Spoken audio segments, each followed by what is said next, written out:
వృక్షాసన్. Left leg అరికాలు thighs కి touch చేసి ఇంకొంచెం పైకి బెటర్. ఫింగర్ కిందకి ఉండేలా కాలు వెళ్ళి కిందకి చూస్తూ చేతులు నెమ్మదిగా పైకి, అరిచేతులు ఒకదానికి ఒకటి టచ్, మోచేతులు స్ట్రైట్. వృక్షాసన్ స్టార్టింగ్ లో కళ్ళు తెరిచే ప్రాక్టీస్ చేసి వీలైతే నెమ్మదిగా కళ్ళు మూసి క్లోజ్ యువర్ ఐస్. నెమ్మదిగా హ్యాండ్స్ రిలాక్స్, లెగ్ రిలాక్స్.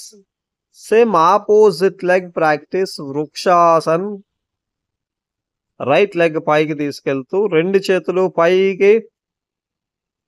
వృక్షాసన్ ఏకాగ్రతని పెంచుతాయి. సింగిల్ లెగ్ ఆసనాస్ అన్ని కూడా పూర్తిగా కాన్సన్ట్రేషన్ ఇంప్రూవ్ అవుతూ బోన్స్ డెన్సిటీని పెంచుతాయి, బీపీని కంట్రోల్లో ఉంచుతాయి. నెమ్మదిగా బ్రీత్ అవుట్ చేస్తూ హ్యాండ్స్ రిలాక్స్, స్లోగా లెగ్ రిలాక్స్.